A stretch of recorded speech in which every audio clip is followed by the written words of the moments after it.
नमस्कार मंडळी, श्री स्वामी समर्थ. आजच्या व्हिडिओमध्ये आपण होळीच्या दिवशी काय करावे व काय टाळावे हे जाणून घेणार आहोत. यावर्षी 2 मार्च 2026 सोमवारी म्हणजेच उद्या होळी आहे. संध्याकाळी 5:55 फाल्गुन पौर्णिमेला म्हणजेच हुताक्षणी पौर्णिमेला प्रारंभ होईल. या दिवशी होलिकेचे दहन केले जाते म्हणजेच आपण होळी पेटवतो. हा दिवस आपल्या आयुष्यातील नकारात्मकता दूर करून सकारात्मकता आणण्याचा दिवस असतो. तर होळीचे दहन आपल्याला संध्याकाळी प्रदोष काळांमध्ये करायचं असतं. ज्यावेळेस आपल्याला देवघरांमध्ये आपण दिवा लावतो किंवा संध्याकाळी लक्ष्मी येण्याची जी काही आपण वेळ म्हणतो, तर त्या काळांमध्ये होळी पेटवण्याची पद्धत आहे. यंदा जो शुभ मुहूर्त दाखवलेला आहे तर तो साधारणतः होलिका दहन मुहूर्त हा 2 मार्च सोमवारी सायंकाळी 6:34 ते रात्री 9:03 पर्यंत असेल.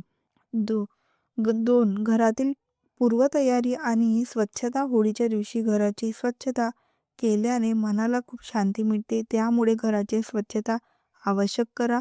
त्यानंतर सकाळी देव्हारा स्वच्छ करा, देवांना मंगल स्नान घालून त्यांची पूजा करा, तुळशीची पूजा करा, उंबरठ्यावरती हळदीचे लेपन करा. याच दिवशी तुम्ही अन्नपूर्णा देवीच्या वाटीतील जुने तांदूळ बदला, जुने तांदूळ पक्ष्यांना खाऊ घाला. तसेच कासवांच्या प्लेटमधील आणि कवड्यांसोबत ठेवलेले तांदूळही या दिवशी बदलून नवीन ठेवा. 3. मंगल कलश स्थापना आणि नियम. तसेच ज्यांच्या घरी मंगल कलश नाही त्यांनी या दिवशी त्याची स्थापना करावी आणि त्यांच्याकडे आधीपासून कुलदेवीच्या नावाने कलश आहे त्यांनी कलशातले पाणी बदलावे. कलशावरचा नारळ, त्याला तडा गेला असेल किंवा पाणी संपले असेल तर तो नारळ बदलून नवीन ठेवा. कलशातील सुपारी किंवा हळकुंड खराब झाले असेल तर नवीन टाका. कलशाभोवती लावलेली 5 पाने आंबा किंवा विड्यांची सुकली असतील तर ती बदला. जर तुम्हाला नेहमी पाने बदलणे शक्य नसेल तर कलशाच्या गळ्याला एक लाल पिवळ्या रंगाचे रक्षासूत्र कलावा नक्की बांधावा. 4. तसेच तुम्ही होळी पौर्णिमेला विष्णूंची, लक्ष्मी मातेची सेवा तसेच ज्या पौर्णिमेच्या सेवा असतात त्या आवश्यक करा. त्याचप्रमाणे कुंकुमार्चन देखील करावे. त्याचप्रमाणे तुम्ही पौर्णिमेला तुमच्या कुलदेवीची ओटी भरत असाल तर अवश्य आपल्याला होळीच्या दिवशी म्हणजे संध्याकाळी ओटी देवीची भरायची आहे आणि पौर्णिमेचा उपवास मात्र आपल्याला दुसऱ्या दिवशी म्हणजेच मंगळवारी करायचा आहे.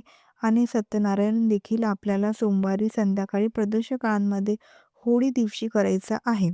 5. होळीच्या दिवशी काय करावे आणि काय टाळावे. होळीचा हा दिवस लक्ष्मीला समर्पित असतो, त्यामुळे या दिवशी कोणाशीही वाद घालू नका.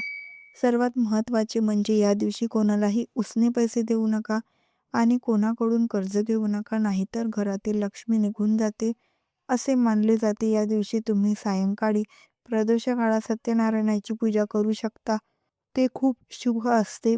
होळी आणि रंगपंचमीला गुलालाचे खूप महत्त्व आहे, त्यामुळे आपल्या मुख्य दरवाजाच्या उंबरठ्यावर गुलाल टाकायला देखील अजिबात विसरू नका. 6. होळी पूजा विधी आणि साहित्य. आता पाहूया होळीची पूजा कशी करावी. पूजेसाठी एका ताटात पाण्याचा तांब्या, पुरणपोळीचा नैवेद्य, शेंडी असलेला पाण्याचा नारळ किंवा खोबऱ्याची वाटी, विड्याची 2 पाने, त्यावर लवंग आणि वेलची ठेवा.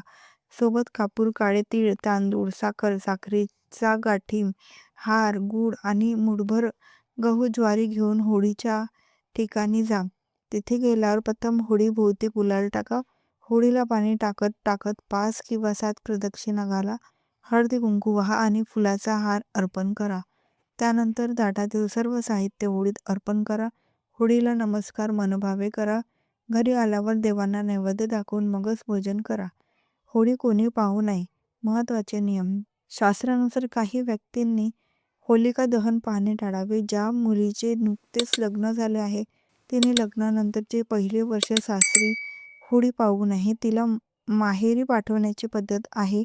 तसेच सासू आणि सुनेने एकाच वेळी पेटलेली होळी पाहू नये, यामुळे नात्यात दुरावा येऊ शकतो असे मानले जाते. ज्या मातांना एकुलते एक अपत्य आहे त्यांनीही होळी पाहणे टाळावे. गर्भवती महिलांनी देखील या अग्निविधीपासून लांब राहावे, कारण गर्भातील बाळ नकारात्मक ऊर्जा सहन करण्यास कमजोर असते आणि धुराचा त्रासही होऊ शकतो. तसेच नवजात बालकांनाही होळीच्या जवळ नेऊ नका.